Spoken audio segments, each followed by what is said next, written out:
Good morning, good afternoon, good evening, and good night, ladies and gentlemen. Thank you for tuning in to Rage Quit Radio, the live play series. I'm your host, the Ronin in the Know, Mr. Joe. And on today's episode, we're going to play a game that is almost blindingly quick with how fast you can actually play each round. I'm talking of a game that is inspired by baseball because it is the bottom of the ninth. It can support 1 to 2 players because it includes a challenge mode for solo play. But the 2-player version that we're playing today is me versus Mike Brown. And we're going to take the home and visiting teams. My role will be as pitching to try and get and secure our win. Meanwhile, Mike is trying to score that one last home run to pull out a victory. Anyone who's watched any baseball drama ever in their lives can probably flash back to any number of scenes right now. And that's the best part about this game right here. So, we're going to break down into the game session in a moment. It doesn't take long to set up, and, we're going to play the bottom of the ninth.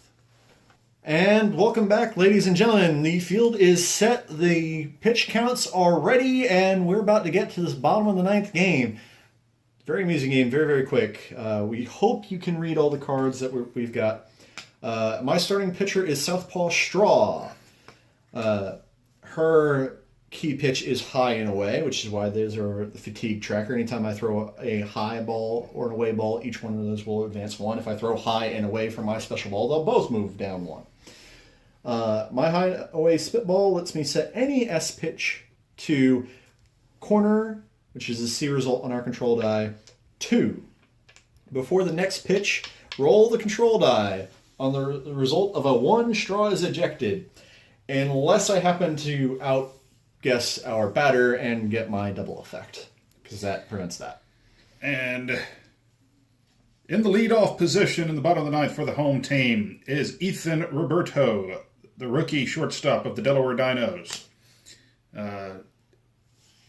He has no trait, but his MVP ability is speed +1, and if he reaches first base during the run phase and there is no runner on second, then he can continue the run phase to try to get to second base. Right.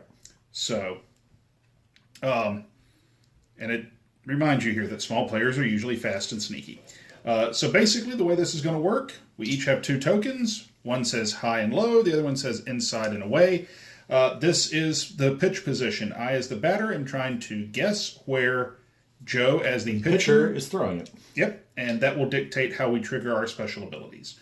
So, let's see here. Well, I thought you would go for the spitball early. Apparently I'm wrong. I'm going for any 2 because I'm not throwing a spitball. So why would I have to care about ejection? Yeah. So, Strike 2 means if I roll higher than a 2, then I make contact. I'm going to re-roll. This is why we keep these on our card if we have the guess. To re-roll the control die. Now, since he got both, he gets to pick any 2 abilities he wants to use. He can use the re-roll twice. He can use the control +1 or -2 to control. Twice. I'm going to re-roll that again because it's the same value. Okay. Strike 6. Okay. So I have to roll a 6 just to get a foul tip. So this is an exercise in futility here because it really wouldn't matter. But that is strike 1. Alrighty.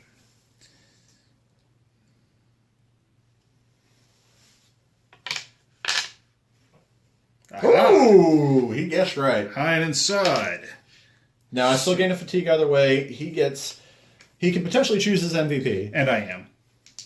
So you'll have your MVP and 1. And then I can get any one other effect. Now, for the record, we have a gentleman's agreement here because there's a speed element to this game. And this table doesn't help in this regard, to be honest. If we make contact, then we both have to have a dice in hand before we start rolling. And if a die goes off the table, we stop rolling and basically reset that. Correct.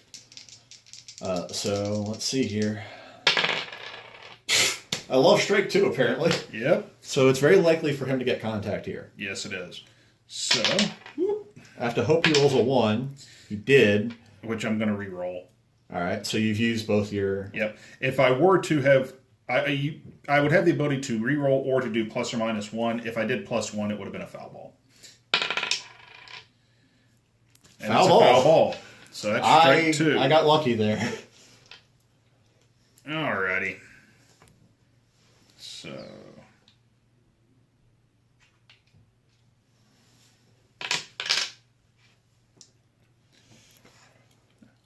So now we get the spitball. Yep. But of note, I do at least get to alter my control if this is not a strike pitch. Yep. It is a strike pitch. I'm using spitball. You have a C2, Sarah. Okay. And there is the possibility that she'll get ejected for throwing the spitball at the end of this. Hey, if I get a strike, I don't care. That's one out in the bag. It's kind of a helpful thing. Okay, so I have to roll a 2, though I get 2 shots at it to make contact. It's contact. That's contact. All right. Well, that happened immediately. This is what I was saying. This table is great for... Out! Yep. Now, because of my trait, We rolled I to have see to if roll she- to see if I roll a 1. I did not. So she did not get ejected. There are 3 empty bases, so I can heal up to 3 fatigue. 1, 2, 3. I'm back at Yep. Ethan is out. That First batter retired, and now with a traitor. So that brings up Whitney Worldwise of the Rouge Pants Rogues. Okay, she's from the same team. That's why I'm calling her a traitor. Whitney Worldwise, the outfielder, has the ability not falling for it. Her MVP is a swing result higher than a corner pitch is a ball. Her normal trait is a swing result lower than a corner pitch is a ball. She's kind of the anti-Southpaw Straw in a Yes. lot of ways. And fun fact, the longest baseball game ever recorded lasted 26 innings. It ended in a 1-1 tie. They got tired of playing.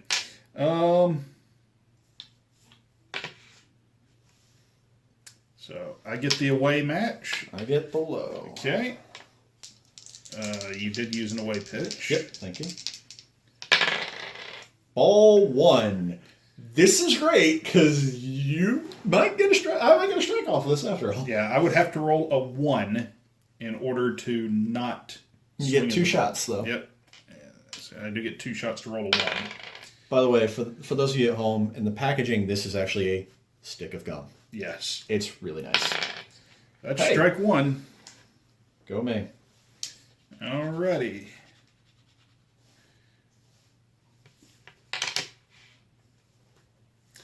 Alrighty, so you get the low, but not the away. You still are keep guessing on that, and that's I just don't want a spitball. huh? I just don't want to see another spitball. I mean, granted, it would actually not be bad. Against for me. this particular character, Yeah. I don't want to throw a spitball.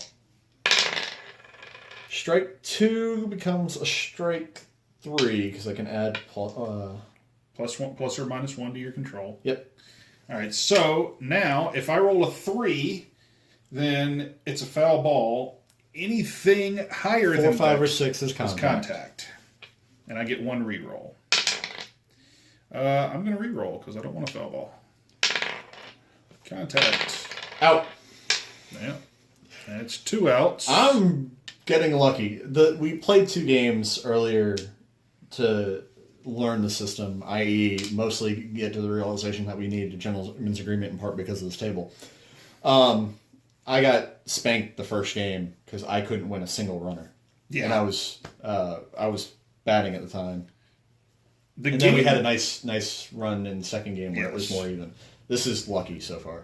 So this brings up K.C. Petty, the right fielder of the Boiling Springs Bubblers. His special ability is MVP, Casey at the bat. He gets +2 swing for each strike in his pitch count. His trait, before the pitch is rolled, Casey may announce that he's not taking the pitch and simply not swing. If he does that, then strikes or corners are strikes and balls are balls. Doesn't matter what else gets rolled. There's an astounding amount of pride in Casey's bearing and always a smile on Casey's face. And KC, let's see here. What do we want to do?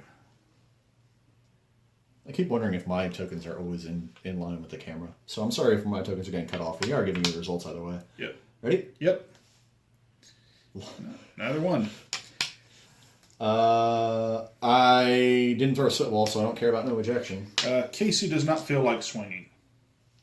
So I'm basically rolling this die and this die alone. Pretty much. Ball 1. No, I will re-roll a pitcher's die. Okay, so go ahead. Remember, I can get 3 shots at rolling Yeah, a you strike. get Boom. Okay, so that's a strike. Okay. Casey is very good at assuring contact on a strike. More or less. Because given that it's a plus modifier, even if I rolled a strike 6, it would still be a... Cannot go above 6. Oh, so Yeah, I can can't- force a foul, but Yeah, you at can that force point it a wouldn't foul, matter. but that's all you do is force a foul.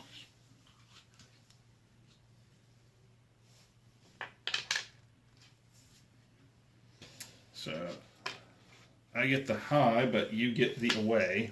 So I can still re-roll any one die. And it's still a spitball. I'd be okay with a ball here. Okay, so ball 1 is... So there's actually... The only way that this... I have to roll a 1 or a 2, basically, for this not to be a strike. Or you could just let it be a ball. No, I have to do that before you roll a pitch. Oh, point. Sorry. Yeah. So... Oh, thank you, timing. So that's going to be a strike. Alrighty.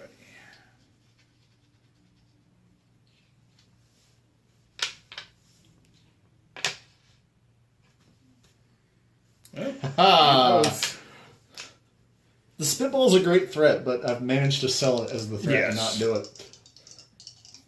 I'll be choosing any 2 because, what do I care about objections? I will re-roll this die. okay. I'm hoping to re-roll it to a strike. I got that. Now, your trait will come in, so... No, it won't. I have to. Oh, actually that's get the your MVP. Never yeah. mind. So you're in trouble. Yes. I have to roll a natural 6 to foul tip the ball. So. Nope. And that's the You're game. out! Yep. Very fast. Actually, really fun. I think our fun was slightly muted by trying to explain things, to be honest.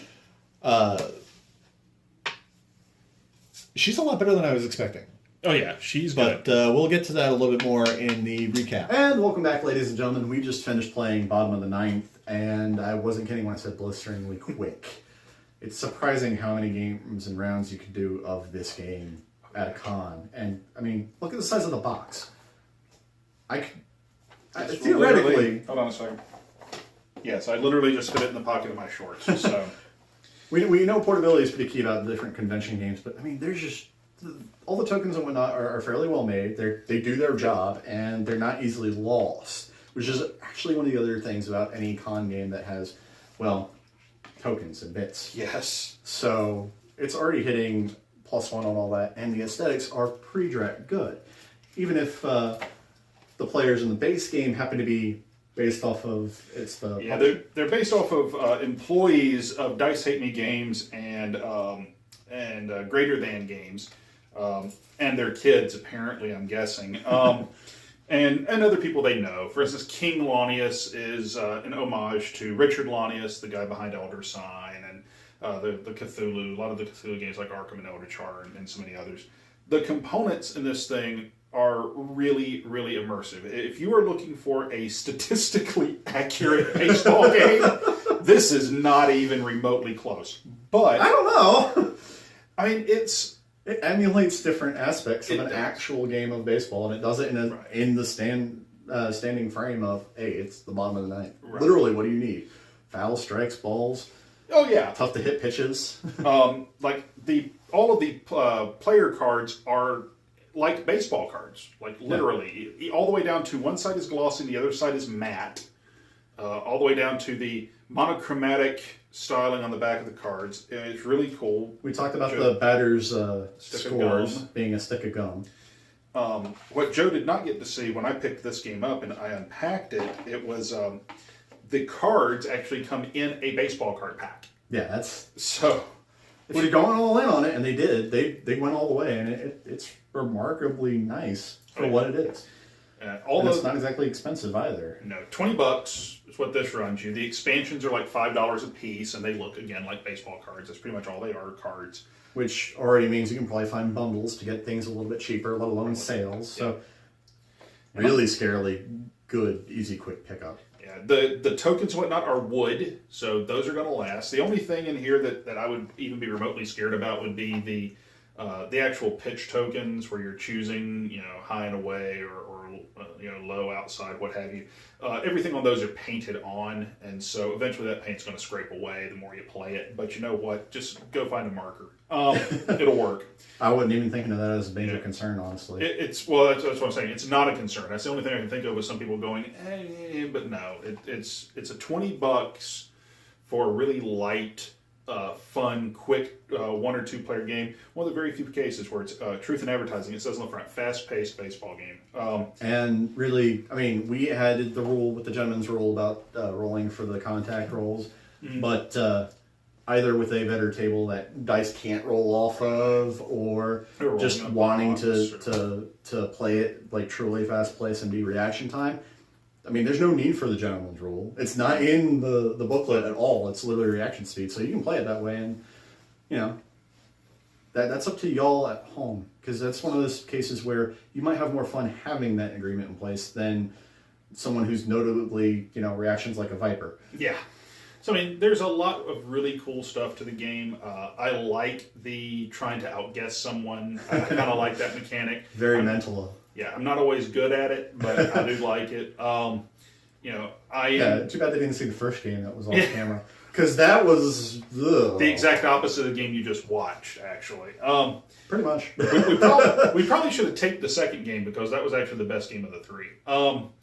Live and learn, but who knows? We might play a series of this later on. Oh, I mean, you could very easily, if you had the time and the inclination, you could theoretically use this with enough expansions to actually play a full game of baseball. And there are rules in the rule book to do that. The Clubhouse expansion includes other stuff that's coming out to just like, I think, other support crew, and I know there's peanut tokens. I don't know what the heck they're for, but they're apparently something. That's fitting. Yeah. Peanuts and Cracker Jack. Yeah. So, I mean, there's so much that you could do. There's plenty of expansions for the game already. The game's been out for, how long has this game been around? About a year. 2016 date. Frankly, even if you didn't want to pick up the expansions and whatnot, if you wanted to make it a little bit more maybe fair in a regard, do a best of 3. Yeah. Play one game, randomly decide who's home and away. Play the second game, you flip, and if you need a tiebreaker, then, I could see loser of the second game picks. I don't know. I could even see setting this up where you could do it a la the World Series. So you do a 7-game series, and the first 2 games you're home, the middle 3 games you're away, and the last 2 games you're home. I mean, you could even that could easily work too. There's supposedly going to be tournament rules coming out for it, for like more competitive play and things like that. Yeah, but why would you necessarily? How long did you compare to? I mean, you can see in the episode length exactly how long we've spent playing it, but how long did it feel like? It didn't feel like any time at all. Yeah, it's like I felt like the game was over in 3 minutes. I know it was much longer than that because we were trying to explain things as we went, and dropping dice didn't help either. Yeah, but no, overall, the time flies. Yes, it's a good game in that regard because you're not paying attention to the time. Great for waiting in lines. Mm-hmm. Another part, because I keep referring to how this is a great convention game, because it's hitting every check mark that I have for that, in addition to being a good game. Yeah. So, I mean, that's kind of a rarity. I mean, my thing would be very simple. It's here's the worst thing about this game. I was trying to find information on it on the Dice Hate Me Games website and the Greater Than Games website. I was trying to find more information, price, and things like that. Expansions come out. If you don't know their classifications for the sizes of games, you'll never find the blasted thing. Oh, jeez. This apparently is a monkey game. It says on the back, Monkey 4, which is, I think, for the size. I don't know if it's size or complexity. That's the worst thing. I couldn't find it on their website. That's telling you something, because it's kind of hit all the notes. Yeah. Fun game, very thematic, really fast-paced. And here's a hint. I kind of hate baseball. I really enjoy this game. So, you've got that, too. Take that how you want, folks. The last game I bought from the folks at Greater Than Games, I've never gotten a Dice Hate Me Games game, but this is published by Greater Than. The last game I got from them was Sentinels of the Multiverse, and this is, pardon the pun, this is another home run. I really enjoy it. I'll be getting the expansions. If you are a Sentinels of the Multiverse fan, there's even a Sentinels of the Multiverse expansion for this called Sentinels of the Ninth.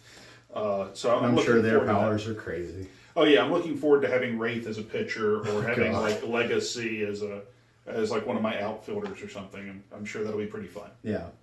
In any case, folks, it was a quick and dirty episode because this is a quick and dirty game. And just it works out wonderfully. So that's it for us today on RQR. Please keep us in mind. Check us out over on Cafe Press if you'd like to support us, or check us out over on Periscope, Instagram, Facebook. Let us know if you like these episodes, because I mean, we don't normally try and hit these really quick games simply because we want to bring you more content, but there are gems like this out there, and how else are you going to find out about them? And we can also take a look for more of those along the line if that's more of what y'all want. So hit us some feedback, or just support us over on Cafe Press. We have a bunch of neat swag coming out. Yep. There's some baseball caps for Rage Quit Radio. You should get one. Of course, because, Anyway, that'll be it for me. I've been your own in the know, Mr. Joe, joined by Mike Brown, and we will see you all later.